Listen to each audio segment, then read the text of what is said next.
Nós vamos dar início, estava previsto às 7h30, estamos esperando um pouco, tem um pessoal girando, parece buscando aí estacionamento, para não pagar a multa, para não ajudar a prefeitura. Nós começamos a que chegarem depois, são bem-vindos. O tema é bastante ambicioso, okay? Para chamar a atenção do pessoal. Conseguiu, obrigado pela presença do pessoal.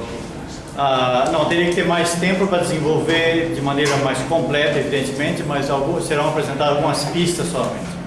E já adianto que algumas afirmações que estão aí, que serão apresentadas, não fazem parte ainda, e não sei quanto tempo vai demorar, fazem parte ainda da discussão teológica, na faculdade de teologia, nos livros que trabalham a questão, porque são trabalhos que estão sendo feitos agora, grande parte a partir de 2005, e sobretudo os últimos no 2010, descobertas recentes que apresentam de maneira bastante clara algumas visões atuais da Bíblia que não tínhamos antes. E as descobertas realmente mostraram que puseram isso em evidência. E toda vez que tem algo novo, tem duas posições: aqueles que seguem a novidade que aparece e aqueles que reagem às novidades que aparecem. Então, grande parte das afirmações atuais que são aceitas uma grande parte do pessoal que está envolvido na busca arqueológica, na reflexão teológica, assim por diante, que conhece o país da Bíblia, há sempre uma minoria, os minimalistas, que trabalham reduzindo essas afirmações. Então, já deixo claro que, graças a Deus, não há um consenso em tudo, só apresento uma maioria que tende a esse tipo de apresentação. Os fatos estão aí. A questão é que quando se apresenta um fato, o indivíduo vai dizer, mas pode ser isso, mas pode também ser outro. Ainda não está completamente convencido. O que é bom, ajuda, faz com que aqueles que estão apresentando pensem muito bem antes de apresentar. Então isso realmente é uma maneira de certificar cientificamente as afirmações que estão sendo reveladas.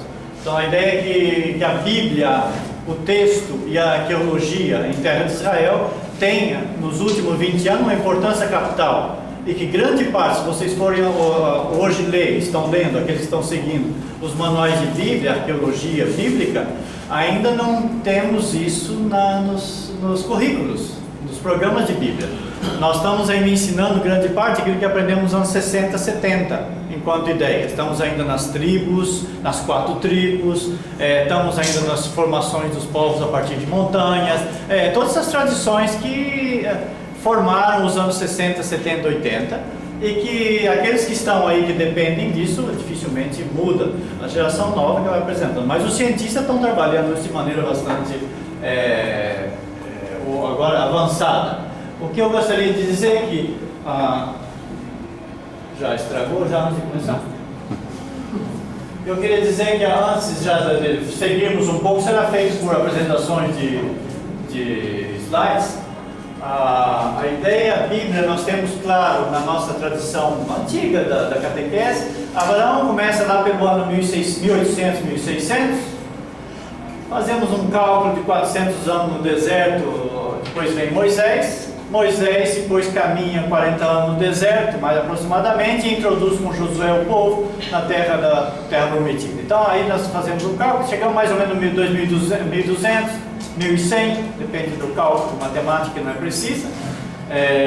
E aí saltamos no século então, 12, final do 12, já introduzimos um período praticamente do reinado, e entramos então em Saul, Davi, depois Salomão. Aí sim nós seguimos a sequência mais ou menos lógica.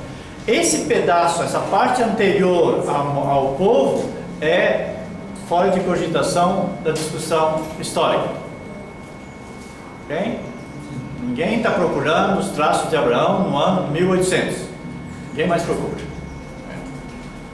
1300? Pode até procurar traços de Abraão 1300. Abraão existiu ou não existiu? Não é uma questão boa. Abraão então não existiu? Não é uma boa questão. A Bíblia trabalhou esses nomes. Trabalhou esses patriarcas. As matriarcas também juntas. Isso não existiu nada? Seria uma maneira muito leviana de responder a questão, ou de encurtar também o debate. Então não é por aí. O que existiu direito nós não podemos afirmar. É evidente que existiu algo, e que foi cravado na memória do povo durante vários séculos. Quando os textos passam a ser textos, século IX, século VIII a.C.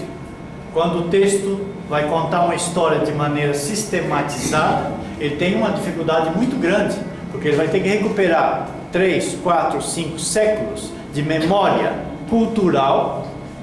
Contou, se ouviu contar do que se contou e assim por diante. Agora nós vamos redigir isso aí. Ele não consegue mais fazer um resumo e ser fiel à tradição oral.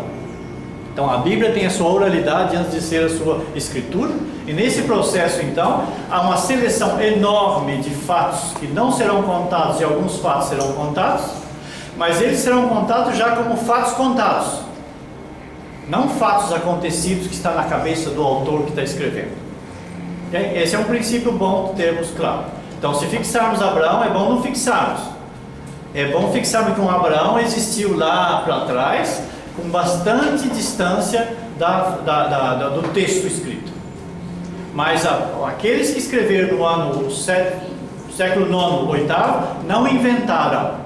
Não é o indivíduo que sentou, eu vou agora montar uma história, e vocês vão ver que esse pessoal vai acreditar na minha história. Não foi assim o fato.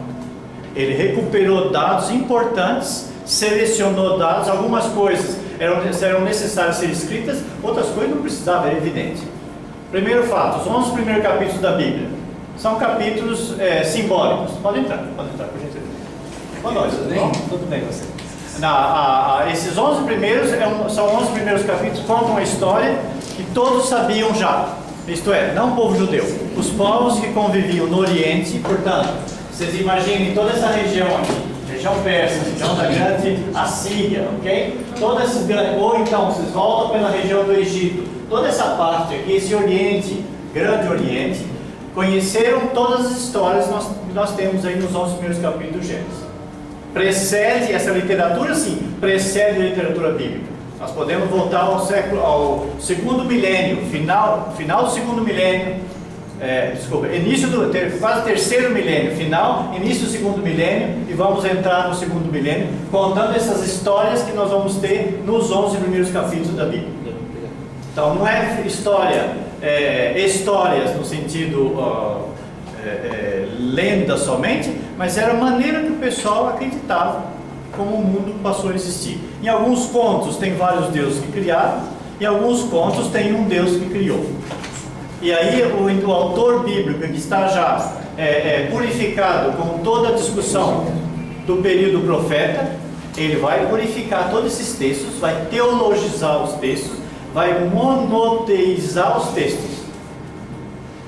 Isto é, tornar um Deus único e que vai ser o motor de todas as historinhas que nós escutamos dos outros deuses. 11 primeiros capítulos da Bíblia. Nós vamos ter depois um outro fato. Agora nós vamos nos situarmos na história. Abraão, capítulo 12 do Gênesis, começa agora um período patriarcal. Não é a história mítica, então tem que mudar o registro. A chave de leitura deve ser outra. Os 11 primeiros nós recuperamos umas histórias que são contadas em vários povos diferentes. Vamos unificar vários povos de aqui, toda essa região, ok? A segunda história, nós vamos contar a história agora do indivíduo que está localizado. Ele vem do norte ou vem do sul, ele tinha um comportamento, ele saía de uma realidade politeísta, ele entra na realidade monoteísta. Esse é o dado que a Bíblia vai trabalhar.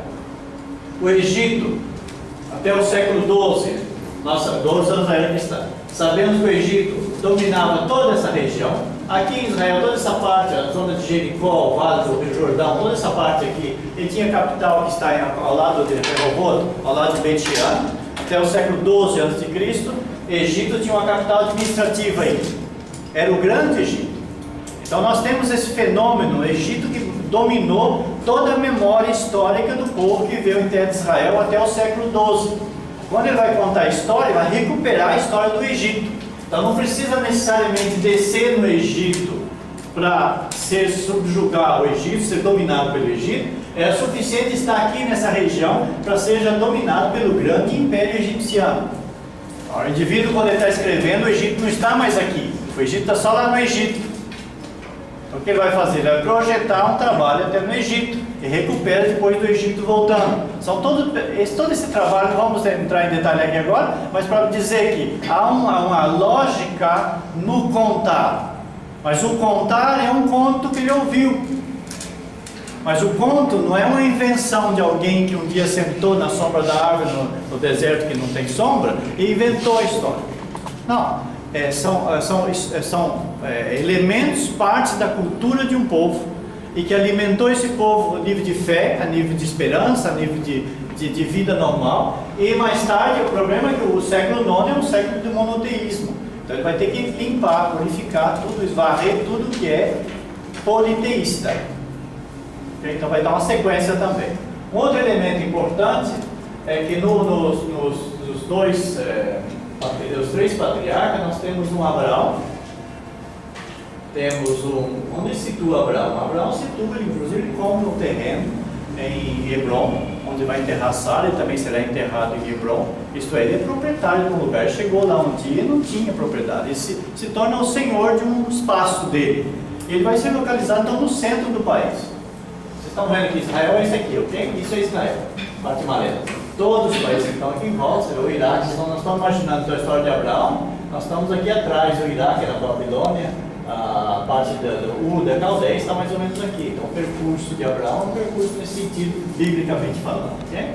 Então, mas o Abraão vai se situar aqui, quando está contando a história. Nós sabemos que Jacó vai para o norte, inclusive encontra sua mulher, a primeira, né? Depois o sogro enrola a vida dele, tem que trabalhar mais 7 anos para conseguir aquela que ele queria, fica mais 7 anos, ele vem com a segunda as duas, mas fosse duas pelo menos depois, né? Então, mas é o norte, a perspectiva de Jacó.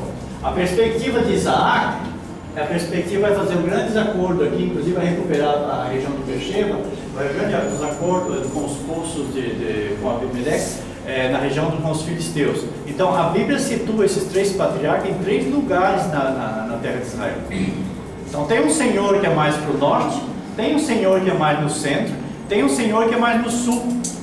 Geograficamente falando, segundo os capítulos, a partir do 12 até o 20, 21, Isaac vai fazer sua história. Lá no final, a partir do 40, 46, você tem Jacó que vai terminar. Ele termina em lugares diferentes no país. Significa que, num certo momento, quando o indivíduo está escrevendo a história, ele vai recuperar essas tradições que estão ao norte para um senhor, uma grande clã liderada por Jacó, uma grande clã liderada por Abraão, um grande clã liderada por Isaac no sul. Por que Abraão é mais importante? O Abraão é importante porque quando ele está escrevendo, onde é que está a centralidade do povo de Israel já quando ele está escrevendo? A capital está em Jerusalém. Então, o indivíduo que é da parte central do país é que vai sobressair na tradição que ele vai contar, que é Abraão, é o pai da turma. Ok? Depois ele vai separar os dois. Então você tem que ter essa distância quando está se redigindo o texto e está elaborando uma teologia também, está elaborando, fazendo história. Okay? Então esse dado é importante ter essas 3 dimensões e que vai constituir a evolução normal do texto. E os textos vão situar nessa evolução aí, ok? Norte e sul, então você tem que norte vai a Síria. Quando então vocês não olhar, quem foi Abraão foi pai de quem? E de quem mais? Ismael. Okay? E depois que Sara morreu, ele casou de novo. Teve mais filhos com a mulher que substituiu Sara. Isto é, esse senhor teve, já mostrou muito claro, qual é o problema entre Isaac e Ismael? Não funciona. A história desse clã é uma história de conflitos de filhos. São grupos que estão já em oposição. Qual é a história de Isaac? Quem é o filho de Isaac? Jacó e Esaú. Já tem um problema sério de nascimento, né? O Jacó, que nasceu depois, comprou a primogenitura mais tarde, enrolou o irmão, ganhou o lugar de destaque na sequência. Isto é outra vez.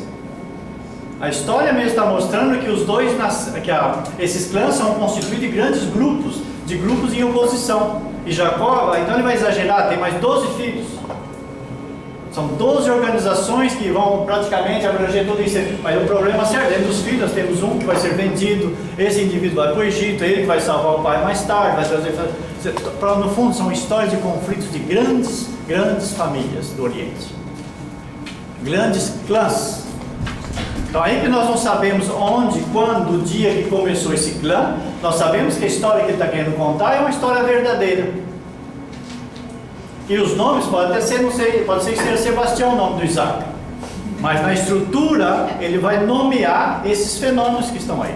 José pode ser um outro nome. Ele não está interessado a precisar história. Ele está interessado a saber que o Deus agora, que ele acredita, o autor, é um Deus criador de tudo, que escolheu o povo, portanto é um povo escolhido agora. Ele vai ter que nortear essa história com Deus dentro.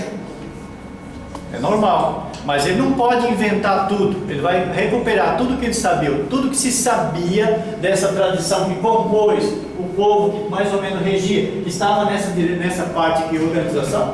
Esse povo que está aqui, ele é filho de 400, 500 anos.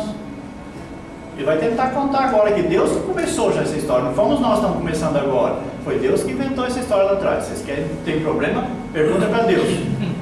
Okay? Então, esse trabalho é um trabalho interessante, como vocês estão fazendo Bíblia, catequese, guardar essa dimensão de espaço oral, oralidade da palavra, até que ela se torne palavra, texto. O texto é dependente da oralidade. E ele não quer ser, ele não vai ser extenso o suficiente para cobrir toda a história. O texto nunca é suficiente para cobrir toda a história. Ele tem lacunas, ele é limitado. Então é preciso sempre ler o texto pensando numa amplitude do texto, na sua oralidade. Então esses patriarcas, matriarcas são pilares importantes da memória do povo. Quando aconteceu? Muitos anos atrás. Vamos guardar essa ideia. Muitos anos atrás. Mas não precise em 1800 começa um, 1200 começa outro, você vai ter dificuldade. Primeiro que a ciência não ajuda em nada nesse período aí. Você confunde tudo. 1200 você vai encontrar o Egito trabalhando aí, você não vai encontrar nada de pessoal saindo do Egito. A história não nos ajuda. Não quer dizer que não tem o nome de Israel nas pedras do Egito. Se encontrou. Mas isso é para o outro lado que pode analisar. Então trabalhamos a ideia da Bíblia para dizer, nós vamos trabalhar no período que é o período que vai constituir uma soberania. E isso também era um problema até agora. A soberania está baseada em Davi, rei. Vai organizar uma capital, a partir da capital ele vai governar todo o conjunto, vai reunificar essas tribos que estavam desorganizadas e outros povos estavam tomando conta. O pessoal, sobretudo a parte costeira, aqui de cima descia o pessoal do Líbano, os ferícios, e os filisteus entravam aqui da parte do mar, da costa. O Egito sempre tentando entrar por aqui, então ele vai tentar, o Davi, no período de Davi, segundo Davi, vai unificar norte e sul. Vai unificar norte e sul. Então esse é o trabalho que a gente vai tentar ver alguns dados. Nada se encontrou sobre Davi. Nada se encontrou sobre Salomão. Então o pessoal olhava o texto e falava sobre o texto. Mas aqueles que procuravam na terra sinais disso aí, não achavam. Então a resposta foi, Salomão foi uma bonita invenção. Então, isso durou a nível científico até há 20 anos atrás, praticamente. Então nós temos nos anos 60 o famoso livro que chamava A Bíblia Tinha Razão. Tudo na Bíblia tinha razão. O que é? Os indivíduos foram, no final do século XIX, foram para a terra de Israel com o texto, com a Bíblia na mão, e aí eles passando dizendo, aqui passou o povo. Ok, não achou os traços, passou o povo. Ali foi a montanha onde fez tal milagre. Então ali foi a montanha. Os indivíduos foram norteando, mapeando a Bíblia, mas sem picareta, com os textos, visualizando. Quando vieram com as picaretas, olharam que não tinha nada. Então, a Bíblia está toda errada. Então o livro A Bíblia Tinha Razão se virou ao contrário. A Bíblia é uma bela invenção. Parou aí, estancou. Entramos numa crise dos problemas teológicos no sentido de historiografia bíblica. Entrou em crise, porque nós afirmamos até, não somente Salomão, nós afirmamos até Abraão, agora nós estamos pobres, não afirmamos nem até Salomão. Se Salomão não existiu, nós vamos pegar só o final do período do segundo tempo, do primeiro tempo, e alguns saltaram mesmo a história de Nabucodonosor e vão trabalhar só a constituição do segundo templo. Mais seguro aos moneus, isto é, os macabeus. Esse sim nós estamos tranquilos, encontramos pedra, escrito o texto inteiro, esse está tranquilo, mas o Macabeus está no segundo século antes de Cristo. Aí seria uma pobreza total, um desespero total da Bíblia. Precisamos de coisa mais antiga. Então o trabalho agora é um trabalho muito lento. Evidentemente, com a formação do Estado de Israel a partir de 1948, deu-se uma nova perspectiva da Bíblia. Nós estamos colhendo agora os frutos. Por quê? Primeiro que havia uma intenção do mundo protestante, depois do mundo católico, para certificar a nossa visão cristã da estrutura bíblica. Isto é, houve necessariamente um povo e nós substituímos esse povo. Mas nós vamos encontrar alguns traços aí, mas não tem muita importância. Mas como esse mesmo povo voltou na sua própria terra, ele sim se interessou a encontrar suas raízes. E ele não estava dependendo mais de nenhuma igreja para impedir ou permitir. Agora é dele, o país é dele, ele vai fazer o que ele quiser. E esse trabalho então foi muito interessante. Conhecendo a história, tendo a sensibilidade oral muito grande que nós não temos, muitos outros elementos que nós não temos, aplicaram em cima dessa terra. Então agora estamos colhendo o fruto desse trabalho. Nem sempre, de maneira geral, não foi aceito pelo mundo cristão as descobertas. Não foi aceito. Elas foram precisas engolir. Nós engolimos isso aí depois de 20, 30 anos, que não tinha jeito mesmo. Mas no primeiro momento da revelação, nunca se aceitou. Isso é coisa de judeu. A primeira reação dos teólogos cristãos, isso é coisa de judeu. Não tem nada disso. Progressivamente estamos vendo que o texto e as descobertas estão correspondendo. Então estão voltando agora de outra maneira, fazendo uma outra apresentação, que a Bíblia tinha razão. Mas por outro trabalho. Não um trabalho de mapeando a partir do texto, mas estamos mapeando, com o texto na mão, a picareta na outra. Esse é o trabalho dos arqueólogos lá. Para realmente ver se está aí, se deixou traço. O grande problema em Israel, para quem foi lá, viu, e quem não foi, está convidado aí, tem que ir, não pode morrer sem visitar. É que você toca no período romano, já é uma grande descoberta romana. Aí você está romano, está cheio de romano, todo mundo viu romano, todo quanto é lá da Europa está cheio, não tem, fazer o que com a história romana? Então você tem que destruir um grande muro romano, um grande piso desse aqui romano. Aí você vai encontrar um Macabeu, 200 anos, já está um pouco melhor. Mas o Macabeu também, todo mundo já sabe dos Macabeus. Você tem que destruir um outro piso, vai encontrar, possivelmente vai encontrar o período grego um pouco anterior a grego. Ainda não é suficiente, porque na Grécia tem suficientemente elementos gregos. Então você tem que voltar, você vai descobrir então o período assírio. Você vai descobrir o período assírio, não quer descobrir mais coisas. No final, quando você entra na escavação, então, você pega uma parte superior, pedra bruta, e você vai destruindo essas pedras brutas, e analisando essas pedras, e vai jogando fora todos esses 400, depois mais 400 anos, depois mais 400 anos, para você tocar no século VIII, no século IX, no século X, no século XI. Então não é um trabalho, é um trabalho de formiga, um trabalho de determinação muito forte. Primeiro que é caro, mas segundo, é uma questão de visão científica muito séria. Você mexe numa pedra, essa pedra, as pedras, portanto, as pedras, por isso tem que ir lá. As pedras são vivas. As pedras lá vivas, elas falam, o tempo todo falam. Coisa que aqui, as pedras não falam. A pedra atrapalha aqui, ela atrapalha. Você não passa com o carro por cima dela, a pedra é morta aqui. Lá a pedra é viva. Você olha na pedra, dá uma olhada, isso aqui está escrito em romano, essa aqui está escrito em grego, essa aqui está escrita. Então você lê 2.000 anos, 3.000 anos lá. Essa é a diferença de estar no lugar da Bíblia quando você está analisando o contexto bíblico, ok? Mas você tem que fuçar, virar a terra, virar a pedra. Eles falam muito de virar a pedra, então tem que virar a pedra. Então, esse lado está mostrando o romano, você vira embaixo e tinha o resto. Então esse trabalho é um trabalho. Isso é para descobrir o quê? Para saber, para tentar entender que o autor bíblico não foi um visionário. Não foi um visionário. Ele tinha os pés no chão. Não é um indivíduo na nua, não. Tinha os pés no chão, plantado no chão, e plantado sobretudo na sua história. Ele conhecia a sua história de mínimo 400, 500 anos. Essa é a ideia que nós temos que descobrir. Então, se nós não temos essa dimensão de que a Bíblia é fruto de uma memória histórica, os textos são pobres. Os textos bíblicos são paupérrimos. Um texto, ele é código de gerações e gerações. Esse é o texto. Quando nós estamos lendo um texto, temos que ler uma frase e tentando recuperar isso no tempo. Okay? Essa é a riqueza. Então esses indivíduos lá eles têm os olhos e o coração juntos quando estão trabalhando isso. Não é ideologia, não. Isso é paixão pelo texto. E maneira de tornar o texto, então, falante. Vamos lá. Algumas ideias, então, para depois também passar. Então, esses têm só quando vier. Então, guardem a dimensão. Quando nós falamos de Oriente Bíblico, assim por diante, história de Abraão é uma distância de 300, mais um pouco, uma viagem de carro, né? 600 quilômetros aqui, ok? mais ou menos aqui. Então o Egito está nessa dimensão, aqui você tem o mar Mediterrâneo e aqui assim você tem toda a Europa, ok? É para você situar. Mas percebam um pouco a insistência bíblica, uma maneira de desconcertar a evidência ou a lógica de toda essa dimensão. Aqui é riquíssimo, aqui é muito rico, aqui é riquíssimo, a parte da Turquia, em água, em terra boa e tudo mais. Aqui você tem um grande deserto, conhecemos. O Irã também tem muito petróleo, mas seria interessante que a terra da Bíblia fosse petróleo. Né? Não, vai nesse lugar aqui. Não tem petróleo, muito pouco petróleo. A terra é pequeníssima, 100 km atravessa o país, 450, 500 km atravessa de norte a sul. Montanha no meio, toda essa parte que é desértica. Aí foi inventar que a história de Deus escolheu essa terra aí para o pessoal colocar o pessoal. Lugar que não tinha chance nenhuma. A única coisa que chama a atenção é que isso aqui realmente é um funil. Vocês estão vendo que o mar Mediterrâneo vem aqui.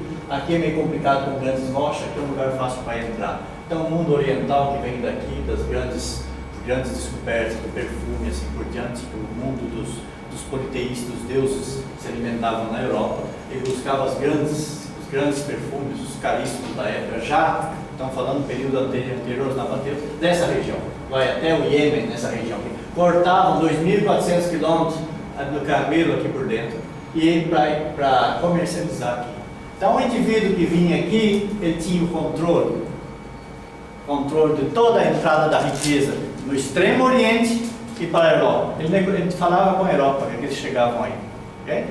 Seja que eles chegavam por barco, seja que eles chegavam por terra, ele entrava por aqui, porque aqui é o caminho mais fácil de cortar depois o grande, terrível deserto que vai da Arábia, o Irã, que desce por trás do Iraque. Então, tem uma função estratégica que porque descobriram aí.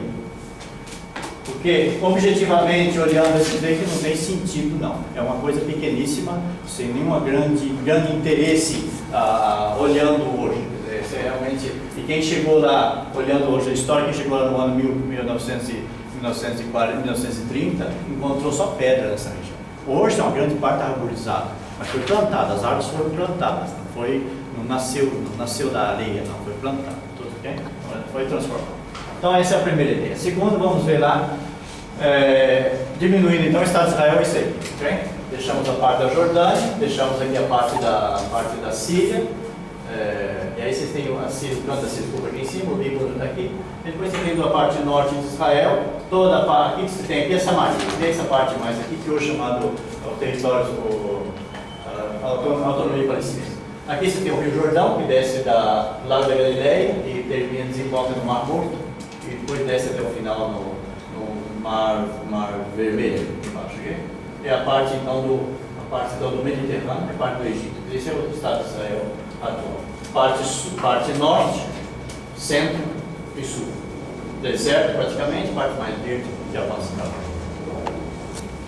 Vamos situar um pouco. Simplesmente um pouco mais de tribo, só para dizer a parte mais interna. Centro do país, lugares próprios de todo o período, se olharmos os textos já todo o livro de Samuel, o livro de 1º e 2º, o livro de Reis, vão encontrar todo o debate, tem a Samaria, tem a Siquém, Shiloh, tinha um grande templo antes de Saul, o templo era aqui, Betel se torna um templo importante, são os dados de Jericó aqui embaixo, são lugares conhecidos, só lendo a Bíblia vocês encontram essas descrições aí. Esse é o país, de maneira, não vamos ler não, mas você tem o país de maneira de norte a sul. Você tem um rolo esse é um tipo, quem não conhece, o rolo da Bíblia, são pergaminhos normalmente de 30, 40 centímetros, a folha, depois ele é costurada, tem uma costura aqui, é o couro, né, que é costurado. Isso tudo, depois todo o livro da Bíblia está aí, você enrola de um lado, depois você vai soltando um lado e enrolando o outro. Esse é o formato normal do rolo da Bíblia. Então falamos de rolo, falamos disso coisas já conhecidas. Aqui vocês têm a grande expressão, não vai ser uma possibilidade, daí não se preocupe, que eu leio daqui.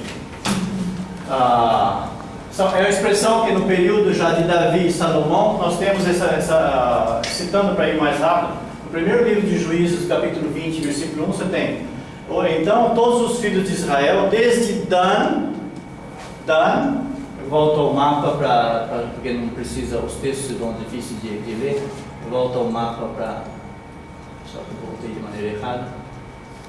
Ok. Não, melhor isso. Ok. Então, desde Dan a Beersheba. Dan está em cima aqui, a parte extremo norte, Beersheba extremo sul.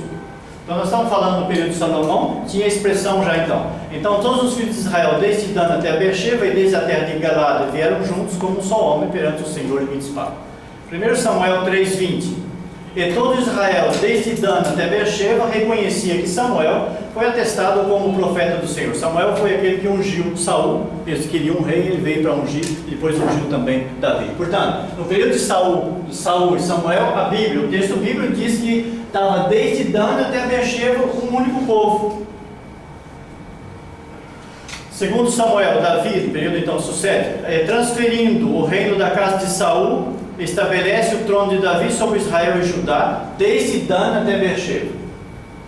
Segundo Samuel 17, eis, pois, o que eu te aconselho, que se reúna junto de ti todo Israel, desde Dan a Beersheba, todos numerosos como a areia do mar, assim por diante. Então, toda a insistência é desde Dan a Beersheba. Quando se fala, então, do período do reinado de Saul, já se concebia do norte ao sul. Curioso, porque até o século VI, nós vamos encontrar vários povos aí no meio, pequenos povos. Mas nós estamos falando do século XI. Então, XI, o texto, que não é do XI, o texto é posterior, mas está contando a história, que já existia uma unificação de Dan a Beersheba. Segundo Samuel diz, então o Senhor enviou uma praga sobre Israel desde aquela manhã até o fim do período designado, e 70.000 homens de todo o povo, desde Dan até Beersheba, morreram.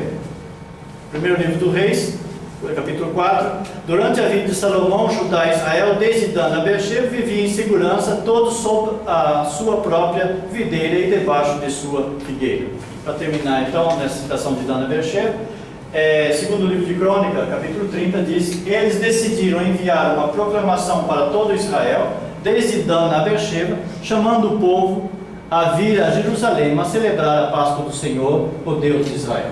Então, esse dado é um dado problemático até hoje. Essas afirmações são tantas outras, que no período de Saul, portanto, século XI, XII, havia uma unificação de Dan a Beersheba. Que unificação é essa? Como vai se encontrar dados se nós não tínhamos nenhuma informação, um texto, não tínhamos nada escrito que aqui é Dan, que aqui passou Davi, que aqui passou Saul, não tínhamos texto, só tínhamos o texto. O que fazer com isso? Acreditar no texto? Era a questão que aqueles cientistas, teólogos, cientistas diziam: não podemos acreditar no texto. Então nós vamos acreditar a partir de quando? Vamos a partir de dados. Porque nós estamos fazendo arqueologia, nós encontramos coisas importantes anterior ao período do XII século. Por que não encontramos então? Então o trabalho é um trabalho que vai ser feito lento. Vamos lá então devagarinho, algumas informações. Esse aqui é uma talvez não seja muito nítido, mas essa marca está aqui, marca o lugar chamado hoje Tel Dan. Tel Dan é onde está está no norte, no extremo norte, lá em cima, Tel Dan, onde no capítulo 1 do livro do Reis tem uma história interessante. Capítulo 1, Reis, versículo 12. A citação está embaixo aqui, mas é para atrapalhar. Jeroboão, depois de Salomão, nós temos então os dois personagens, vamos assumir, Roboão e Jeroboão, depois de Salomão. Vai dizer: Jeroboão disse a si mesmo: como as coisas se apresentam, o reino do norte poderá retornar à casa de Davi. Isto é, o reino do norte é norte, a casa de Davi é o centro, onde está Jerusalém. Se esse povo continuar a subir para oferecer sacrifícios na casa do Senhor em Jerusalém, seu coração voltará ao seu mestre, Roboão, rei de Judá. Quanto a mim, me matarão e se voltarão a Roboão, rei de Judá. O rei Jeroboão teve a ideia de fazer 2 bezerros de ouro e disse ao povo: subisse demasiadas vezes a Jerusalém. Eis teus deuses de Israel, que te fizeram sair da terra do Egito. Ele pôs um em Betel, portanto no meio do país, um templo, e o outro instalou em Dan. Então esse aqui foi a arqueologia descobriu esse espaço e descobriu aí um templo do ano 840. Já ficou interessante, porque descobriu um templo e um altar para sacrifícios do ano 840, vendo que Jeroboão estava em discussão com Roboão, separando o norte e o sul, e construiu aí justamente para que o povo não voltasse à casa de Davi. Tem 2 informações. Primeiro, que o texto corresponde à descoberta. Se o texto descoberto tem sua força, seu crédito, ele informa que existia uma casa de Davi anterior em Jerusalém e que o povo estava tentando voltar para a casa de Jerusalém no centro do país. Então, se uma é verdadeira, não pode dizer que o outro é completamente falso. Então, ele informa de algo anterior. Não temos informação de Davi em pedras, mas temos informação do texto que disse, o texto é verdadeiro. Encontramos isso aqui. Hoje, quem vai visitar o norte, está perto da nascente do Jordão, do Rio Jordão, na região de Pan, na Cesareia de Felipe. Um pouco embaixo tem um grande, que é bonito, entra por dentro, vários córregos. Esse aqui são os afluentes do mar da Galileia. Nesse lugar aí, vai se encontrar, vou mostrar, já que volto à ideia, guarda então. Aí você tem uma porta, que aí começou o trabalho feito. Essa porta, primeiro salto aqui, em Dan, mesmo lugar estão vendo, essa porta é uma porta dos períodos cananeus. Essa porta foi encontrada lá desse jeito. Ela é do ano mais ou menos 1700 a.C. Okay? Então tem uma porta do ano 1700 lá nesse local do Dan. Então Dan, quando vai ocupar, ele ocupa um lugar já habitado, uma cultura já feita, uma tradição já montada, com construções bonitas para a época. Então essa é uma porta anterior ao período das tribos. Essa é uma porta chamada porta israelita. Por que ela é chamada israelita? Está em Dan, quando a gente faz a grande volta por trás, sai por essa porta. Essa entrada aqui é típica da chamada porta israelita. Essa é a porta do século X ou XI. O que é interessante nessa porta é que essa mesma construção nós temos no norte e nós temos no sul. A mesma tecnologia usada no norte é usada no sul.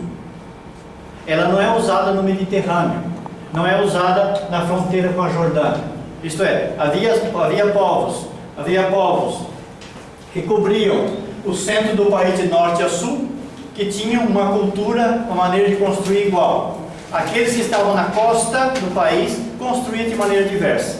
Aí você volta à ideia do texto anterior de Dan a Beersheba.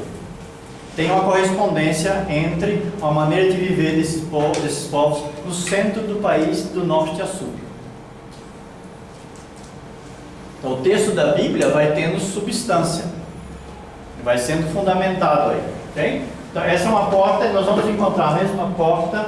Aí esse é as águas do Jordão, está dentro desse mesmo espaço aí. Então vamos voltar a esse texto aí. Aqui você tem a porta também, que se eu não conseguir fazer a foto de tudo aqui, mas essa porta, até a outra saída de porta israelita do Tel Dan, eu queria ver uma porta deles também, é a porta reconstituída do Tel Dan, e teria a porta de Beersheba. A cidade de Beersheba, você está no norte, você está no sul, e a cidade do norte. Os mesmos elementos que se encontraram lá no sul, eles encontraram no norte, desculpa, lá no norte eles encontraram no sul. Então, quando eu dizia antes de Dan a Beersheba, estamos encontrando o mesmo fato aí pela arqueologia de Dan a Beersheba. Okay? O que temos aqui, então, nesse lugar aí, encontraram essa pedra em 3 pedaços. Essa parte maior, essa parte aqui e essa parte aqui. Quando você está fazendo arqueologia, todo o mínimo detalhe deve ser considerado. Portanto, você descobre, tira a terra que está coberta moderna, depois você passa com um pincel tirando as pequenas e vai peneirando tudo. Tudo que não é pó fica na peneira, e tudo que fica na peneira tem que ser olhado, porque uma minúscula assim pode ser uma letra. E uma letra encontrada aqui pode ser importante, porque ela pode completar essa letra que não sabe que está aqui. Então, os indivíduos trabalham assim, não tem pressa não. E essas 3 peças foram encontradas separadas, ela vai estar unificada, mas uma estava num lugar, outra estava no outro lugar, outra estava no outro lugar. E isso aqui é pequenininha, ela é desse tamanho assim, desse tamanho, essa parte aqui, ok? Os deuses de Israel se encontram a pedra. Eles encontrando, acabaram colocando isso junto e encontraram o texto. Esse texto é do ano 839, 840 a.C., do rei que chegou e invadiu a região do Tel Dan, onde estava Roboão lá em cima. Jeroboão, e vai matar o rei, todo o pessoal que está lá dentro desse. E ele, fazendo essa grande façanha, ele vai escrever um texto para marcar a sua vitória, e essa é a pedra que ele descreveu a sua vitória. E descrevendo a sua vitória, ele vai escrever aqui que ele vai destruir não somente o pessoal do norte, como também o pessoal do Beit David, da casa de Davi, que está no sul. Então a invasão foi do norte ao sul. E ele deixou lá escritas Beit David, casa de Davi. Nós tínhamos visto no texto que o Jeroboão falou: se continuar desse jeito, o pessoal vai tudo ir lá, vai voltar para a casa de Davi. E nós encontramos que ele foi lá na casa de Davi, no centro do país, e matou o rei da casa de Davi. Então o texto deveria estar em algum lugar. Aqui na frente talvez eu encontre. Aqui o texto está aqui. O rei a morrer, provavelmente Hazael, de Damasco, ocupou a cidade israelita de Dan, provavelmente no ano 400. Em seguida, fixou uma inscrição em um lugar público para indicar sua soberania sobre a cidade. Nesse texto, o rei afirma ter matado os reis tanto de Israel, isso é do norte, e de Judá, Acasias, no curso de sua conquista. Isso não só indica que a família de Davi ainda permanecia sentada no trono de Judá, portanto, aqueles que estavam em Jerusalém se reconheciam como da casa de Davi. Mas essa inscrição representa a mais antiga referência textual da história do rei Davi já descoberta. Então, a descoberta do ano 840, afirmando o rei Davi, mas não é do rei Davi ainda, afirmando a existência do rei Davi. O rei Davi viveu 200 anos antes. A inscrição casa de Davi, Beit Davi, está junto, ok? É composto, normalmente devia ser separado aqui, mas está junto, na época fazia separação. É composto de 3 fragmentos de basalto relacionados que os israelitas aparentemente quebraram após o fim da ocupação. Então, o primeiro texto que nos assegura de algo bíblico do ano século IX foi essa pedra descoberta no Tel Dan. Não tinha anterior a isso, mas ela nos informa da casa de Davi. Como os textos bíblicos falavam da casa de Davi, o indivíduo vai escrever na pedra, então você tem uma correspondência importante agora. Então o texto não é mais vago, o texto está dizendo coisas verdadeiras, ok?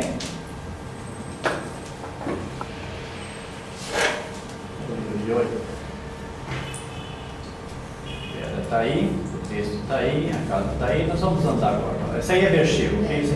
Essa é a descoberta, são os restos de Beersheba. Este é o texto, vamos lá.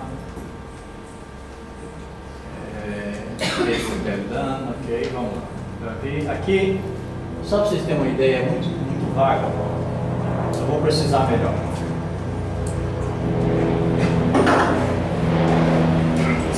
Saímos do sul e do norte, voltamos para o centro do país. E vocês estão vendo essa parte aqui, esse umbigo aqui, essa parte principal, é a Jerusalém bíblica. Quando nós estamos falando de Jerusalém da Bíblia, dos profetas, Isaías, o canto de Sion, dos Salmos, estamos falando desse lugar aqui.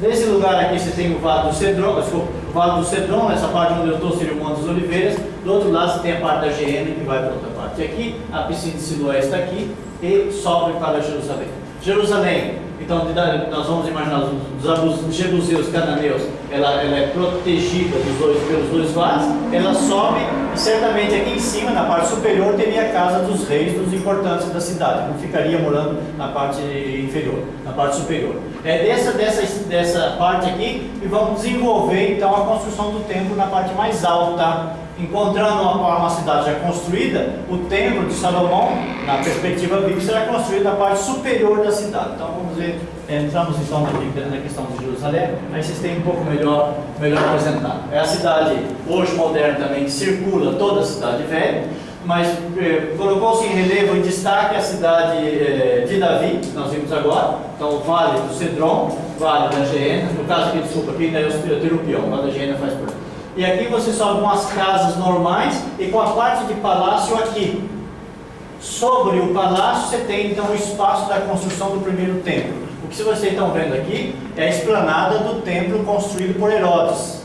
A esplanada construída por Herodes o Grande, da época de Jesus, morre no ano, ali quando Jesus nasceu, na segunda história, ok? Então guardem essa ideia, que é a parte superior da parte superior. Mas no período de Salomão, ele vai construir o templo mais ou menos nessa região, que é os traços que nós temos agora. O Nabucodonosor destrói esse templo aqui. Quando volta com Esdras e Neemias, vão reconstituir o mesmo templo aqui, ok? Um pouco mais avançado para cima. Quando Herodes quer conquistar o povo judeu e mostrar que ele também é grande como os reis de Roma, ele vai construir uma coisa faraônica, coisa de faraó, né? E constrói a grande esplanada e o templo vai ser situado no meio. Mas isso então é do período que vai ser destruído no ano 70 da era cristã. Então esquecem isso aqui, guardem essa ideia. Jerusalém bíblica é essa aqui, palácio superior aqui, templo mais cima. Okay? Agora, esses dados aqui nós não tínhamos na arqueologia até poucos anos. Então, basicamente agora, esse ano revelou um dado agora novo, nós vamos ver imediatamente agora, novo agora. Não tínhamos esse dado. Está tudo coberto isso aqui com o período do segundo templo. Tudo em construção do segundo templo. Okay? Então vamos ver alguma pequena informação. Aí nós temos deixa eu conseguir achar os textos que estão muito... O primeiro trabalho feito aí foi pela inglesa Kenyon. Só uma confusão danada com essas páginas. Vamos tentar me encontrar aqui. Ela vai trabalhar essa casa, chamada Casa do Ariel. Por que Ariel? Porque o senhor escreveu o nome dele na casa e acharam o nome da casa lá numa cerâmica. Por isso é Ariel. Ninguém pode falar que não é dele, é dele. Essa casa, vocês lembram onde está o palácio? A subida da casa ok? Então a casa está situada nessa parte aqui. Okay? Então essa casa que nós estamos vendo está aqui. Essa é a casa que nós estamos vendo aqui. Então essa casa, quando ela descobriu, Kenan, ela achou que isso aqui então fosse já a parte final da cidade e que aqui fosse o muro então dos jebuseus que fechava toda a cidade. E esse aqui seria então o muro final da cidade. Aqui vocês têm um tipo de proteção, a rampa que protege. Nós vamos ver melhor esse muro aqui. O dado é interessante porque aqui é uma casa construída, está toda. E aqui encontraram então lanças e instrumentos do Nabucodonosor.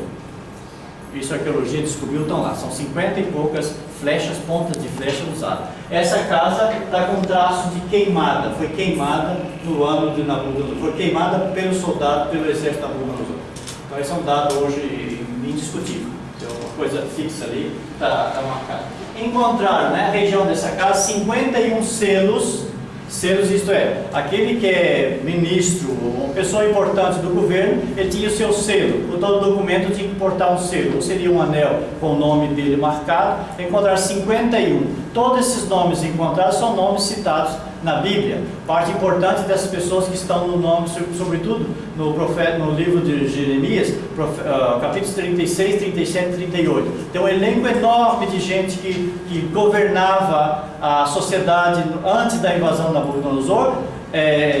Jeremias, o profeta Jeremias será pego nesse alto aqui, será jogado em uma piscina, uma cisterna que está só com barro, não tem água, depois será tirado daí, mandado depois para o Egito. Então nesse local você vai encontrar o livro do profeta Jeremias, os nomes do profeta Jeremias e os selos do danado que ele citou ali dentro. Então você volta agora, o profeta Jeremias, você está no ano 600, 580, você vai encontrar os textos. Então os dados são dados aí. Então isso ajudou muito, não ajudou a irmos para Davi, mas ajudou a fixar todo o discurso da destruição do primeiro templo com Nabucodonosor, a partir dessa casa, dessa região aí.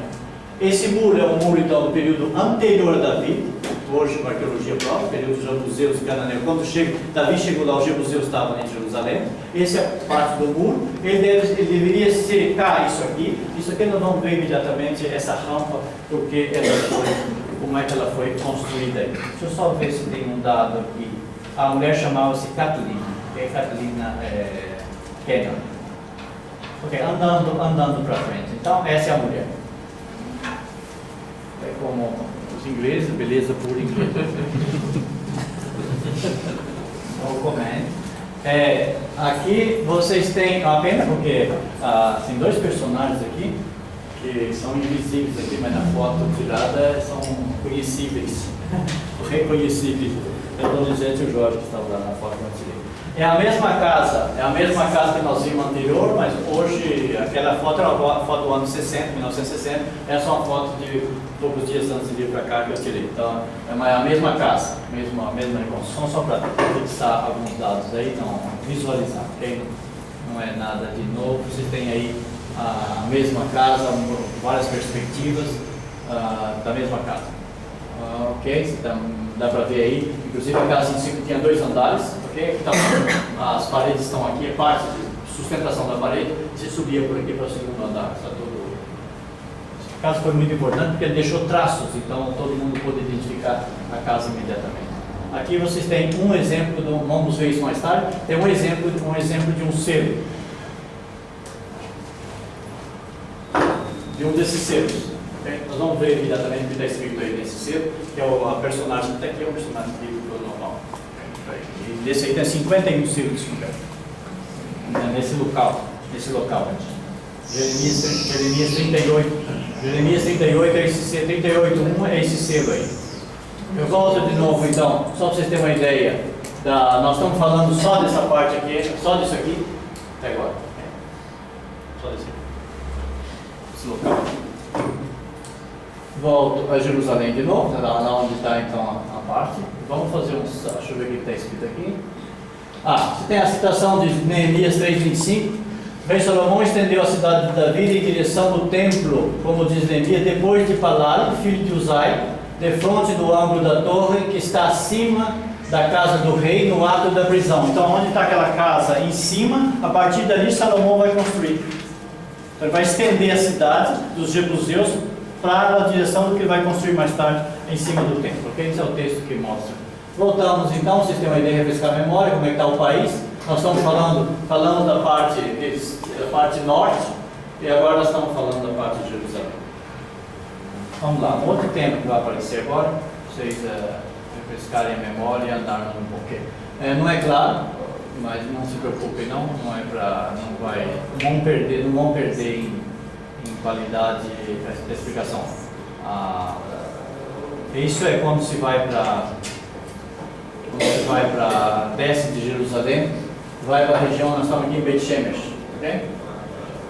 Essa região é importante porque aqui os filisteus da parte da costa do Mediterrâneo vão captar a Arca da Aliança do povo de Israel, e aí vem uma grande praga em todas as 5 capitais dos filisteus, e os filisteus vão imaginar como é que nós vamos sair dessa agora. Eles vão, diante de alguns, perguntar o que nós devemos fazer para liberar. Então, vocês roubaram a arca, não é de vocês, certamente o Deus de Israel está punindo vocês. Eles vão devolver então com ratos e tumores de ouro, vão fabricar para devolver juntamente com a arca, e vão devolver justamente aqui em Beit Shemesh.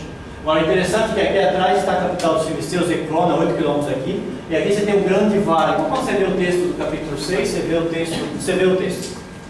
Então você tem o vale, o pessoal estava cuidando de trigo, esse vale aqui é cultivado até hoje com trigo. Então na época o pessoal vem trazendo a Arca da Aliança, e o pessoal de Beit Shemesh espera a arca aqui no Beit Shemesh em cima e recupera a arca daí. Daí a arca será levada a Beit Yarim, logo no alto, Kiriat Yarim, de Kiriat Yarim, Davi vai introduzir a arca em Jerusalém. Então a arca termina o seu percurso imediatamente depois de Beit Shemesh. Depois ela não sai mais, desaparece praticamente a arca.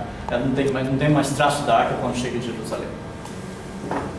Nós vamos descer então esse morro e chegar no vale chamado Vale do Terebinto. Mais uns 20 km, está a 30 km de Jerusalém, descendo para ir para Beersheba e entra de Tel Aviv, pega a esquerda. Nesse vale você tem essas 3 cidades, hoje descoberta. Você tem o vale que é as montanhas de Judá, lá atrás estão as montanhas do Monte Hermon, Hebron. Aqui você tem uma cidade chamada Cidade de Socó, o nome da cidade. Tem uma cidade chamada Sha'araim. Essa descoberta é um término, Kiriafa, mas é o lugar de cidade de Sha'araim. E você tem outra cidade aqui, está logo do lado aqui, Azeca. Textos bíblicos apresentam essa cidade. Esse vale é chamado Vale do Terebinto, árvore, ou então em hebraico Vale do Eila. Então hoje a descoberta está em 2 lugares em Israel: nesse Vale de Eila, Terebinto, ou na cidade de Jerusalém, na região do templo, ou na região do palácio de Davi. Esse é o grande foco. Por quê? Se nós descobrirmos coisas de Davi, porque Davi andou por aí, quando foi a grande batalha ele contra Golias, ele era um menininho pequeno ainda, e Saul, aí ele vai ocupar o espaço juntamente com Saul, fazer parte do projeto de guerra de Saul. Então está nesse vale aí. A guerra, o Davi e Golias vão se debater nesse vale do Terebinto, ou o vale chamado Efes Damim, o não sangue, o vale do não sangue, porque não houve derramamento de sangue dos 2 grupos. Escolheram um lutador de um lado, um lutador do outro, aquele que ganhasse ganharia a guerra, e foi assim que Davi venceu Golias e todos os filisteus correram. Então, esse é um vale importante, porque se descobrirmos coisas de Davi, descobrimos então o fio da meada. Essa é a ideia que está trabalhando. E curiosamente acabou descobrindo, por algumas indicações foram descobrindo, as cidades vão descobrindo traços arqueológicos. E aí vamos ver algumas informações rapidamente. Só para mostrar então como é que está, tá vendo? Socó lá atrás, o Vale do Terebinto no meio, a Seca, a cidade de aqui, que contempla, se comunicam. São cidades, distância de, entre aqui e aqui deve ter 600 metros, entre aqui e aqui deve ter 1 quilômetro. Vamos para caminhar. Os próximos grupos não vão fazer isso aí. Mesma coisa. Aqui você tem a cidade de Sharaim. Citação você tem lá em cima, Josué 15:36, 1 Samuel 17:52, onde tem a citação, que eu leio a citação. O nome significa, Sharaim significa 2 portas. Sharaim. Curiosamente, nenhuma cidade encontra 2 portas. Todas as cidades arqueológicas descobrimos uma porta. É difícil proteger uma porta, como é que vai fazer 2? Então não vai fazer 2. Curiosamente, nessa cidade nós temos uma porta aqui e uma porta aqui. Essa porta dá para o vale contra os filisteus, essa porta dá para o vale dos amigos. Você entra para um lado, você corre para o outro. Pode escapar de um lado ou atacar, sair para atacar do outro. Então, uma cidade curiosa, descoberta agora. Só temos isso aqui, hoje calculado 20% só a arqueologia foi feita, descoberta arqueológica, só 20%. 80% está aqui enterrado aí na cidade. Está tudo natural, fui lá várias vezes agora, você entra, deixa o carro aqui embaixo e vai a pé, pula, não tem nada, não tem nenhum controle. Agora está tudo coberto, esses lugares cobertos com areia, porque uma vez que descobre, você joga sacos de areia em cima para proteger contra grandes erosões de chuva e assim por diante, mas quando chegar o mês de abril, retira tudo isso e faz as grandes escavações de conteúdo. Esse é o Xará. Mais um, onde é que estamos aqui? Segundo aí. Ok, desculpa, né? Vamos lá. Esse é simplesmente foto já do vale. O vale é muito bonito, não dá para ver nada aqui, dá para ver melhor. Esse é o novo arqueólogo. Simplesmente vendo o mesmo lugar, já vou chegar no ponto. A saída então que vê do outro lado, a saída da porta. O trabalho é um trabalho de formiga, viu? Quando quer descobrir Bíblias, tem que ter paciência, ficar nesses lugares meses e meses olhando e tentando entender como é que hoje esse é o vale, o famoso vale da guerra. Esses são casas dessa época. Essa cidade existiu do ano 1020 a 980. Foi a grande explosão da cidade. Todos os dados arqueológicos mostram a vida dessa cidade. E curiosamente ele acabou fazendo porque desse período Davi vai para Jerusalém. A cidade perde a importância administrativa. E a partir do momento que ela perde, Jerusalém ganha e vai dominar todo o resto. Mas na época ela era importante estrategicamente. Se quiser dominar o vale contra os filisteus, tinha que estar ali. Então por isso que ela vai ter uma importância capital durante 40, 50 anos. Depois, quando você assumiu Jerusalém, porque você dominou todo o conjunto da terra de Israel, você não tem mais necessidade dessas cidades capitais, pequenas subcapitais, você não tem mais necessidade disso. Então ela vai desaparecer. Há uma lógica mesmo estratégica, dá para se entender. Aí são portas saídas, só mostrando. Aqui encontraram uma cerâmica. A cerâmica não é muito maior do que esse copo, um caco de cerâmica. A menina estava, sexta-feira, todo mundo está indo embora, ninguém mais quer fazer mais nada. Ela está olhando, eu acho um negócio, ver uma cerâmica, entre tantas, catou um texto, começa a olhar e vê que tem algumas coisas aqui, não sei se vocês estão vendo. Ela também, ninguém via nada. Tem uns riscos. Mas ela sabia que a cerâmica era velha, então vai analisar essa cerâmica. Analisando a cerâmica, ela vai chegar, aí o professor vem, evidentemente, vai ver um pouco mais escuro, vai ver que lá no fundo tem, aplicando o produto faz sair a tinta que estava uma vez lá, ressuscita a tinta. Hoje tem esse meio, quem vai visitar hoje a igreja, a Basílica de Nazaré. Basílica fica o tempo todo, quando você sai da gruta e está subindo, olha à direita, tem um muro lá que é o muro bizantino, protegido pelo muro, os cruzados protegeram o muro bizantino. Um cimento normal, todo a vida inteira. Há 4 anos atrás apareceu um grupinho lá de gente que mexe nesse, como é que chama, Que trabalha epígrafos não. Bom, no caso, vão mexer nos traços antigos das pedras e aplicam o produto. E vão descobrir agora todo um desenho, tudo em flores, que estava escondido no cimento. Aplicando esse produto, faz, claro, uma técnica muito especial. Então, a partir daí, ela começou a descobrir traços, e esses traços assumiam um texto. Vocês não conseguem ler no texto de vocês? Não, acho que não dá para ver. Mas dá para ver que tem escritura lá por trás.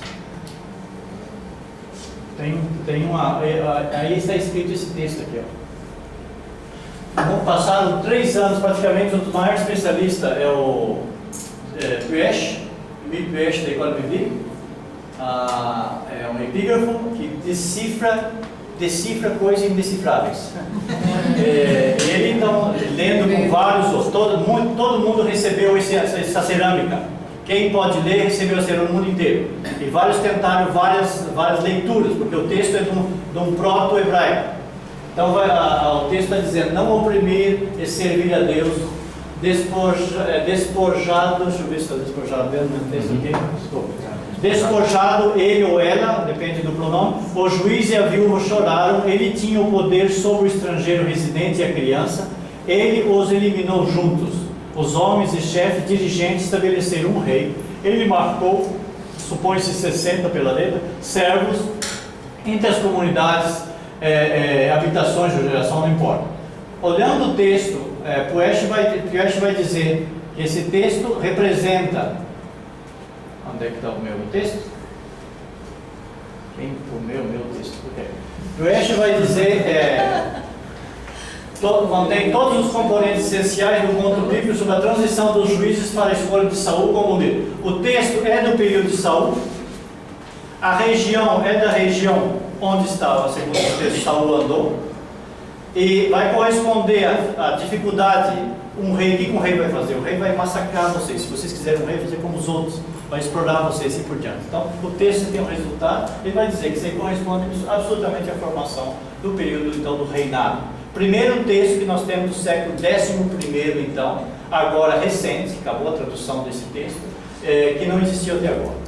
Numa região que era a região já visada como um movimento davídico, encontra-se um texto. Agora está supondo que vai encontrar muito mais texto, mas esse pelo menos assegura a lógica das escavações arqueológicas. E a lógica corresponde aos textos bíblicos que falam dessa época. Bem? Mostra. Vamos mais um texto para ver a ideia. Nos situamos no período de formação de aliança do rei Davi, vamos encontrar uma outra lógica importante que deve ser levada em conta. Isso é interessante. Sharaim, que é a cidade que nós vimos lá, Belém, que está logo embaixo, e Jerusalém, estão a distância de 30 km um do outro, fazem um triângulo, e elas fecham estrategicamente um lugar. Então, onde nós estávamos ali, você desce 30 km, chega em Belém, você sobe 30 km, você está em Jerusalém, você volta 30 km, você está em Sharaim. Então, nesse meio você está controlado. Então, no primeiro momento, é possível ver uma organização nesse bloco de um grupo chamado, que nós podemos chamar de grupo israelita. Você pode chamar outro nome se quiser. Mas esse grupo vai ter um comportamento próprio, que não tem, outros grupos não têm esse comportamento. Esse comportamento, e o comportamento desse grupo corresponde às exigências da Bíblia. Vamos ver então imediatamente. Desculpe a rapidez, mas volta à mesma cidade. Nós temos a Sharaim.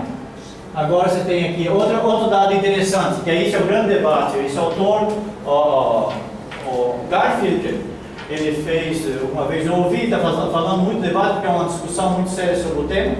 Ele está trabalhando lá. Ele vai falar então desse governo. O que aconteceu nessa região? Toda a região do país foi mexida. As cidades que são chamadas de cidades cananeias ou cidades filisteias, isso é de outros povos, segundo a Bíblia, se encontra em alguns lugares de 15 a 20, dizendo de maneira geral, ele vai dizer 30% do dia disso. Por quê? As pessoas comem e deixam traços. Hoje nós jogamos isso no mar para sujar, né? Na época, graças a Deus, não se jogava no mar, nos rios. O que se comia ficava na terra. Isso se conserva de maneira calcificada, petrificada. Então, todas as cidades são analisadas a comida. O que comia a pessoa naquela época? Qual é o comportamento alimentar desse pessoal? De 20% você tem o pessoal que consome em todos os lugares a carne de porco.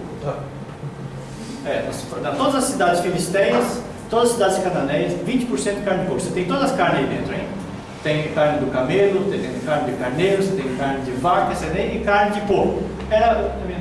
Nessas cidades chamadas israelitas, que eu dizia, Seca, Socó, Sharai, não tem um traço de carne de porco. E nós estamos, em algumas cidades, nós estamos a 500 metros da outra cidade, que é uma cidade filisteia. Não tem carne de porco. Então, o que está acontecendo aí? Há um comportamento desse pessoal que respeita o texto bíblico, que nós temos no texto bíblico. O texto é antigo. Agora, o texto é antigo. Porque nós pensávamos que o texto teve uma redação no ano 9, no século 9, 8º, 9. A elaboração final é no período sacerdotal, século 6º, 5º. Essa é a ideia que nós temos de maneira geral. Mas nós estamos vendo que no século 11º, o pessoal se comportava obedecendo o texto. Porque não é normal que se seriam 3 grupos estúpidos para fazer uma coisa diferente, completamente diferente. A 500 metros o pessoal come um negócio que nós não comemos. E isso estou falando de 60 anos, estou falando que um jantar eles não comeram porco. Estou falando que no comportamento deles não comiam porco, não tem traço de porco. Como em Beit Shemesh, nas escavações de Beit Shemesh, não tem traço de porco. Outro traço interessante é que eles vão encontrar várias estátuas e várias descrições nas portas das casas e assim por diante.